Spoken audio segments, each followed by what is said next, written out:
Hello friends, hopefully आप सभी लोग अच्छे होंगे। जो CSIR नीट के लास्ट ईयर के जो आए हुए क्वेश्चंस थे उनके जो सोल्यूशन सीरीज था पेपर वाइज हम लोग कर रहे थे। थोड़ा सा गैप हुआ बीच में due to some reason, health issue था।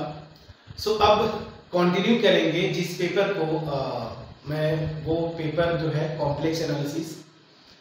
जो रिवीजन का जो प्रोसेस होगा, जो तरीका होगा, इसमें मैंने जो कुछ स्टूडेंट्स का रिक्वेस्ट था, कुछ थ्योरम्स हैं आप देखेंगे, उन कुछ ही फिक्स थ्योरम्स हैं जिनको यूज करके, खास करके कॉम्प्लेक्स इंटीग्रेशन की अगर बात बोले तो, और एनालिटिक फंक्शंस को यूज करके।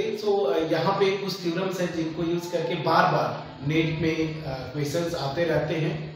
जो रिवीजन का जो प्रोसेस होगा, एक थ्योरम उठाएंगे, उसको समझेंगे डिटेल में, फिर उस पे बेस्ड जो क्वेश्चंस आए कुछ सिलेक्टिव क्वेश्चंस करेंगे और इस तरीके से जो रिवीजन सीरीज है कॉम्प्लेक्स एनालिसिस का, उस प्रोसेस को आगे बढ़ाएंगे।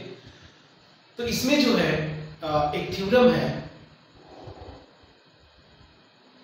लेबनिज़ थ्योरम। लेबनिज़ थ्योरम का जो एप्लीकेशन की बात बोलो, इस पे डायरेक्ट एप्लीकेशन पे क्वेश्चंस आए हुए हैं।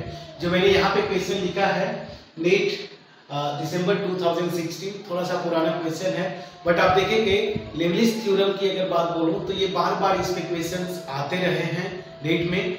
और इसी तरीके का एक क्वेश्चन बिल्कुल रिसेंट ईयर में बोलूं 2019 में भी आया हुआ है। तो नेक्स्ट वीडियो में उसको भी कवर करने की कोशिश करेंगे।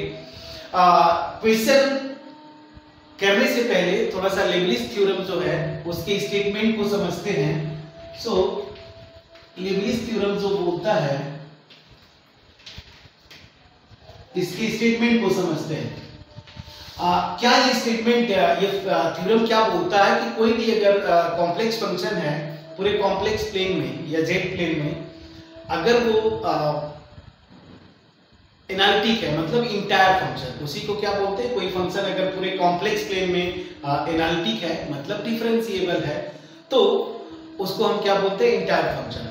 तो लेबनिज़ थ्योरम क्या बोलता है कि कोई भी इंटायर फंक्शन अगर मैं लेता हूं जो कि बाउंडेड भी है, तो उस फंक्शन, वो फंक्शन क्या होगा, गारंटी है कि वो फंक्शन जो है कांस्टेंट फंक्शन होगा। सो दैट मीन्स क्या, मैं इस स्टेटमेंट को ओरली बोला, मैं आपको थोड़ा सा एक्सप्लेन करने की कोशिश करता हूँ। सपोज करिए ये जो मेरा बोर्ड है ये पूरा जेड प्लेन है, मतलब कॉम्प्लेक्स प्लेन है। यहाँ पे कोई फंक्शन मैं लेता हूँ fz जो कि इंटायर फंक्शन है। इंटायर फंक्शन मतलब क्या हुआ, इस कॉम्प्लेक्स प्लेन के हर पॉइंट पे वो फंक्शन क्या है, मैं अगर सेंस वाइज मतलब कॉन्सेप्चुअली बोलूं, बोलते क्या है कि एनालिटिक। एनालिटिक मतलब क्या होगा, इस कॉम्प्लेक्स प्लेन के हर पॉइंट पे फंक्शन क्या होगा, डिफरेंशिएबल होगा। तो अगर ये फंक्शन इंटायर है, ठीक है ना, ये फंक्शन इंटायर है और इसके साथ साथ ये फंक्शन बाउंडेड भी है। बाउंडेड मतलब क्या होगा, मुझे एक रियल नंबर मिलेगी non negative m such that mod of fz is less than or equal to m for every z belongs to C। तो लेबनिज़ थ्योरम का जो स्टेटमेंट है, ये जो फंक्शन fz है, इन दोनों कंडीशन को अगर सेटिस्फाई करता है, ये दोनों कंडीशंस अगर सेटिस्फाइड होती हैं इस फंक्शन के द्वारा, तो वो फंक्शन क्या होना चाहिए, कांस्टेंट फंक्शन होगा। मतलब वो फंक्शन जो होगा एक कांस्टेंट फंक्शन होगा। फॉर एग्जांपल सी में एक कांस्टेंट लिख दूं, k भी लिख सकता हूं, for example for every z belongs to C, ठीक है ना, ये कांस्टेंट फंक्शन होगा। ये है मेरा लेबनिज़ थ्योरम, ठीक है। इसका ही डायरेक्ट एप्लीकेशन है, ये सिंगल करेक्ट आंसर का क्वेश्चन था और इसको यूज करके सेक्शन सी में भी क्वेश्चंस आए हुए हैं। आप देखेंगे लेबनिज़ थ्योरम के एप्लीकेशन की अगर मैं बात बोलूं तो स्टेटमेंट तो बिल्कुल स्ट्रेट है, कोई फंक्शन इंटायर है, बाउंडेड है पूरे कॉम्प्लेक्स प्लेन पे, तो वो फंक्शन जो होगा पूरे कॉम्प्लेक्स प्लेन में क्या होगा, कांस्टेंट फंक्शन होगा, ठीक है। ये था लेबनिज़ थ्योरम का स्टेटमेंट। अब आते हैं इस क्वेश्चन को जरा पढ़ते हैं। क्या बोल रहा है, suppose f and g are entire functions. f और g दो फंक्शंस हैं जो कि इंटायर फंक्शंस हैं, ठीक है ना। और यहाँ पे एक कंडीशन दिया हुआ है g के बारे में फंक्शन कि gz जो है, मतलब g जो फंक्शन है वो नॉट इक्वल टू 0, मतलब किसी भी कॉम्प्लेक्स नंबर के लिए ये फंक्शन की वैल्यू 0 नहीं होती है। तो बोल क्या रहा है, if mod of fz less than or equal to mod of gz, then we conclude that ये 4 ऑप्शंस दिए हुए हैं, fz not equal to 0 for all z belongs to c, f is a constant function, f of 0 is equal to 0, and fourth option दिया हुआ है for some c belongs to complex numbers, ये c जो है कोई complex constant है, gz is equal to c times fz is equal to c times gz। तो पहली चीज कि इसको तो दो तरीके से कर सकते थे, क्वेश्चन बहुत इजी है। इसको जो एक तरीका है क्रॉस, ऑप्शंस को क्रॉस करते हैं, उस मेथड से भी आप कर सकते थे, बट चूंकि हम लिबलिस थ्योरम का डायरेक्ट एप्लीकेशन की बात कर रहे हैं, तो इस फंक्शन को ये क्वेश्चन को थोड़ा सा आप ऑब्जर्व करेंगे तो यहाँ पे f और g जो है दो इंटायर फंक्शंस दिए हुए हैं। तो फ्रेंड्स हमने जो रिजल्ट सीखा है कि अगर दो फंक्शंस हैं, अगर मैं पर्टिकुलर किसी पॉइंट की बात बोलूं z0 पे, अगर दो फंक्शंस एनालिटिक फंक्शंस हैं तो उनका कोसेंट मतलब fz by gz, अगर मैं ये बोलूं तो ये भी क्या होगा, एनालिटिक फंक्शन होगा at the point z is equal to z0 provided इस पॉइंट पे ये gz जो है मतलब डिनोमिनेटर वाला फंक्शन नॉन जीरो, ठीक है ना। तो रिजल्ट यही है कि दो एनालिटिक फंक्शन का कोसेंट भी क्या होता है, एनालिटिक फंक्शन होता है किसी भी पॉइंट पे। अब क्योंकि ये दोनों फंक्शंस इंटायर फंक्शंस हैं, पूरे कॉम्प्लेक्स प्लेन में क्या है, एनालिटिक है, तो दैट मींस क्या हुआ कि कॉम्प्लेक्स प्लेन का कोई भी पॉइंट लूंगा उस पे ये जो कोसेंट फंक्शन होगा वो क्या होगा, एनालिटिक होगा। एनालिटिक होगा मतलब क्या हो गया, ए भी फंक्शन जो होगा इनका कोसेंट, मैं क्या बोल रहा हूँ, fz by gz, ये भी क्या होगा, इंटायर फंक्शन हो गया, ठीक है ना। क्यों, क्योंकि कंडीशन दिया हुआ है कि ये नीचे वाला डिनोमिनेटर फंक्शन जो है नॉट इक्वल टू 0 है, तो इनका कोसेंट जो होगा वो क्या हो जाएगा फ्रेंड्स, इंटायर हो गया।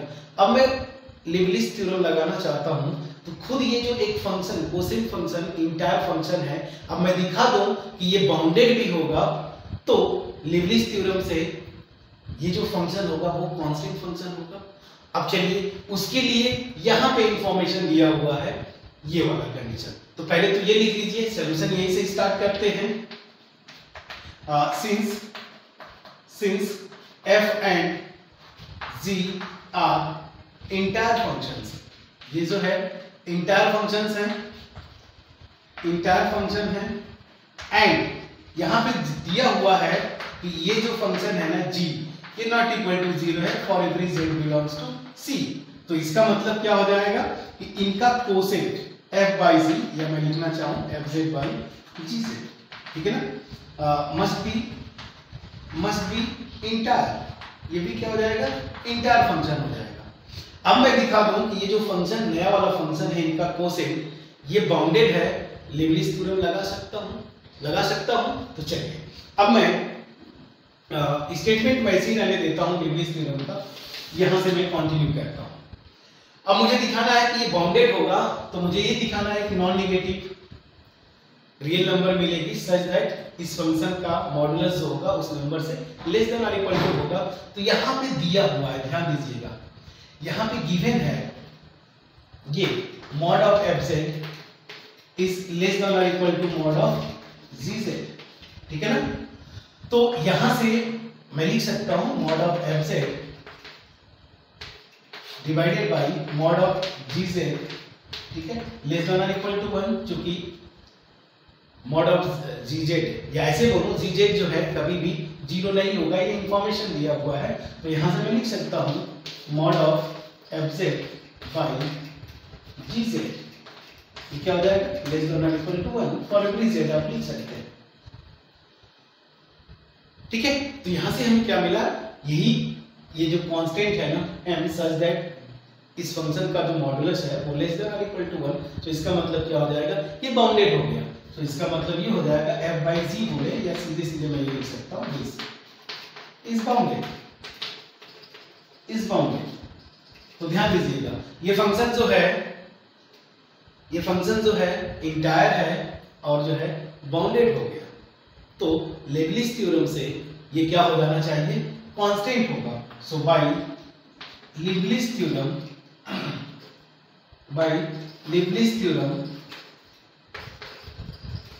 थ्योरम, ये function must be constant, fz by gz must be constant, ठीक है ना। अब ये कांस्टेंट होगा, ऑप्शन में यहाँ पे c ओ कांस्टेंट लिख रहा है तो मैं इसको एक कांस्टेंट लिख देता हूँ c, तो यहाँ से क्या हो जाएगा f of z this is equal to c times g of z। तो यहाँ पे फोर्थ ऑप्शन देखें, for some c belongs to, मतलब ये कॉम्प्लेक्स नंबर मिलेगा such that fz is equal to c times gz।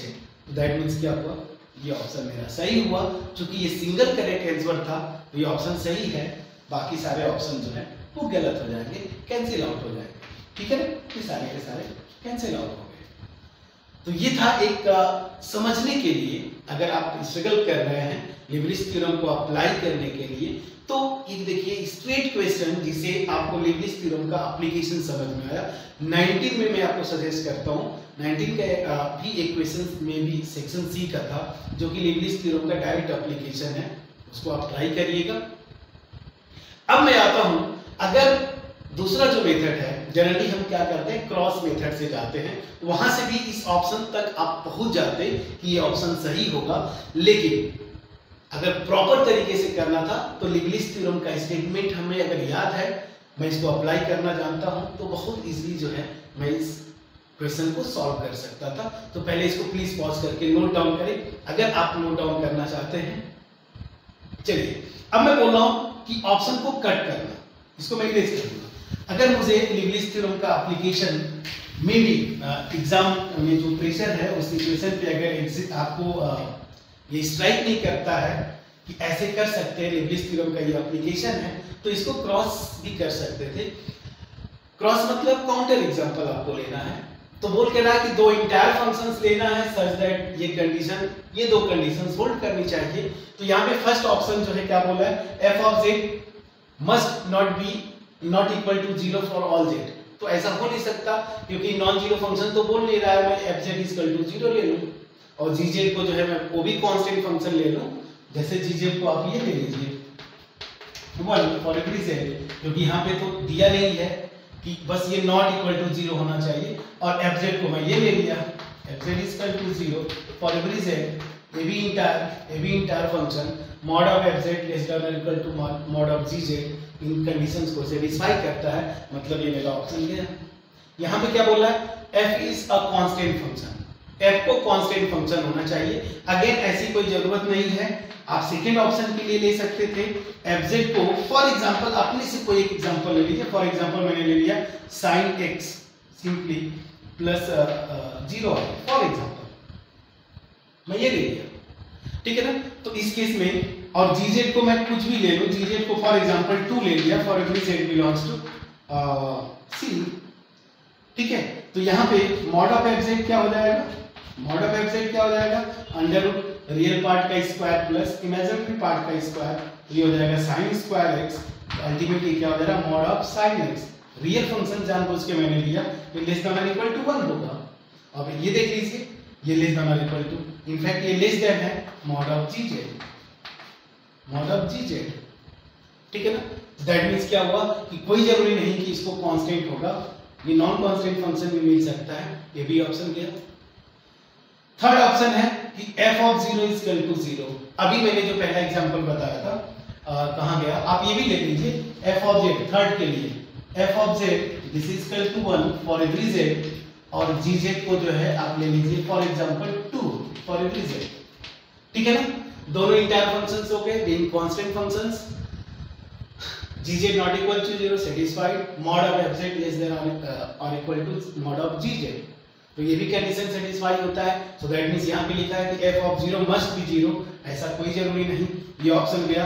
3 option आप cancel out कर दिए, तो ऑब्वियस सी बात है फोर्थ ऑप्शन जो बचेगा वो ट्रू होगा।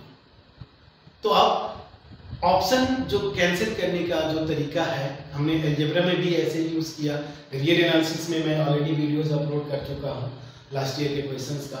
तो जो ऑप्शन कट मेथड जो है, स्मार्टली अगर आप काउंटर एग्जांपल्स बना सकते हैं, तो वो चाहे वो रियल एनालिसिस हो, आपका लीनियर अलजेब्रा हो, इवन कॉम्प्लेक्स में मैंने आपको बताया, आप ऑप्शन कट करके भी ऑप्शंस पे पहुंच सकते हैं, ठीक है। तो बट मेरा जो मेन मोटिव था लीबनिज़ थ्योरम का आपको एप्लीकेशन यहाँ पे बताना। लीबनिज़ थ्योरम फिर से समराइज करता हूँ, क्या बोलता है, पूरे कॉम्प्लेक्स प्लेन में कोई फंक्शन अगर एनालिटिक है, उसी फंक्शन को क्या बोलते हैं, इंटायर फंक्शन। तो कोई भी फंक्शन अगर इंटायर फंक्शन है, उसके साथ साथ वो बाउंडेड भी है कॉम्प्लेक्स प्लेन में, तो उस फंक्शन को गारंटी है कि कांस्टेंट फंक्शन होना पड़ेगा। ये है लीबनिज़ थ्योरम और उसका डायरेक्ट एप्लीकेशन ये था। एक दो और क्वेश्चन में करवाऊंगा जहां पे लीबनिज़ थ्योरम का डायरेक्ट एप्लीकेशन हो, और फिर से मैं बोलूंगा लीबनिज़ थ्योरम की आप नेट के क्वेश्चंस उठा के देखिए, वो बार बार या तो डायरेक्ट, जैसे इस क्वेश्चन में डायरेक्ट था, अगर नहीं भी है तो कहीं ना कहीं एक दो ऑप्शंस में कोई क्वेश्चन दिया हुआ है तो वहां पे भी यूज होता है इसका। तो इसलिए लीबनिज़ थ्योरम बहुत इंपॉर्टेंट है। कुछ और इंपॉर्टेंट थ्योरम्स हैं जिनको हम स्टेप बाय स्टेप करेंगे। तो पहले लीबनिज़ थ्योरम के जितने भी एप्लीकेशंस हो सकते हैं, मतलब जो क्वेश्चंस आए हुए हैं, तो नेक्स्ट वीडियोस में पहले लीबनिज़ थ्योरम के और भी एक दो एग्जांपल्स मैं करवा दूंगा। उसके बाद फिर इस प्रोसेस को इस तरीके से आगे कंटिन्यू करेंगे। फिर से मैं बोलूँगा ड्यू टू हेल्थ इश्यूज मैं ऑलमोस्ट 1 मंथ तक मैं वीडियोज अपलोड नहीं कर पाया, इसके लिए एक्सट्रीमली सॉरी। आप सभी के सपोर्ट और लव के लिए मेरी तरफ से अगेन एंड अगेन धन्यवाद। तो मिलेंगे फिर नेक्स्ट वीडियो में इसी लीबनिज़ थ्योरम पे कुछ और एग्जांपल्स लेके। तब तक अपना ख्याल रखें, पढ़ाई करते रहें। और फ्रेंड्स, नीट का जो लाइव क्लासेस की बात है, ऑलरेडी एक मैंने बैच, मैं यूँ बोलूँगा फाउंडेशन बैच ऑलरेडी मॉर्निंग में रनिंग है, और गेट और नेट दोनों के लिए इवनिंग में जितना जल्दी हो सके एक और बैच स्टार्ट होगा इवनिंग में, जो कि रेगुलर बैच होगा। सो मैं आपको जस्ट इंफॉर्मेशन शेयर कर दिया। सो मिलते हैं नेक्स्ट वीडियो में, फिर कोई एक लीबनिज़ थ्योरम का कोई एक एप्लीकेशन लेके एक एग्जाम्पल के थ्रू उसको फिर से समझने की कोशिश करेंगे। तब तक अपना ख्याल रखें, पढ़ाई करते रहें। Thank you so much friends.